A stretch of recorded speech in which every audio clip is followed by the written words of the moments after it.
FIFA 2026 বিশ্বকাপের জন্য কিছু নতুন নিয়ম অ্যাড করেছে, যে নিয়মগুলো যদি আপনি জানেন তাহলে হয়তো বিশ্বকাপের খেলা দেখতে আপনার জন্য অনেকটা সহজ হবে। চলেন শুরু করা যাক। অনলাইনে কেনাকাটা সব জোজোস অ্যাপে সম্ভব। Number 5, first substitution. যে খেলোয়াড়কে বদল করা হবে তাকে 10 সেকেন্ডের ভিতর মাঠ ছাড়তে হবে। যদি সেই খেলোয়াড় 10 সেকেন্ডের ভিতর মাঠ না ছাড়ে তাহলে বদলি খেলোয়াড় মাঠের বাইরে 1 মিনিট অপেক্ষা করতে হবে। আর এই 1 মিনিট সময় পুরো টিমকে 10 জন খেলোয়াড় নিয়ে মাঠে খেলতে হবে। নাম্বার 4, রিস্টার্টে time control. That's mean throw in ও গোল কিক নেওয়ার জন্য একটি টিম 5 সেকেন্ড সময় পাবে। 5 সেকেন্ডের ভিতর গোল কিক ও থ্রো ইন না করলে বল যাবে প্রতিপক্ষ টিমের পক্ষে। Number 3, medical treatment off the pitch. মাঠের মধ্যে চিকিৎসা নিলে খেলোয়াড়কে মাঠের বাইরে গিয়ে 1 মিনিট অপেক্ষা করতে হবে।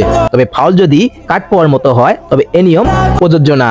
নাম্বার 2, ভিএআর আরো শক্তিশালী। That's mean video assistant referee এবার আরো শক্তিশালী। একটি প্লেয়ারকে সেকেন্ড ইয়েলো কার্ড দিলে যেটা কিনা লাল কার্ডে রূপান্তরিত হয়, আর এবার second yellow card VAR check করতে পারবে এবং ভুলভাবে কর্নার কিক দেওয়া সেটাও কিনা ভিএআর রিভিউ করতে পারবে।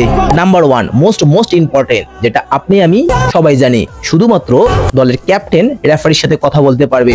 অন্য কোনো খেলোয়াড় যদি রেফারিকে ঘিরে ধরে তাহলে রেফারি সরাসরি ইয়েলো কার্ড ব্যবহার করতে পারবে। তো ভিডিওটি কেমন হয়েছে অবশ্যই কমেন্টে জানিয়ে যাবেন।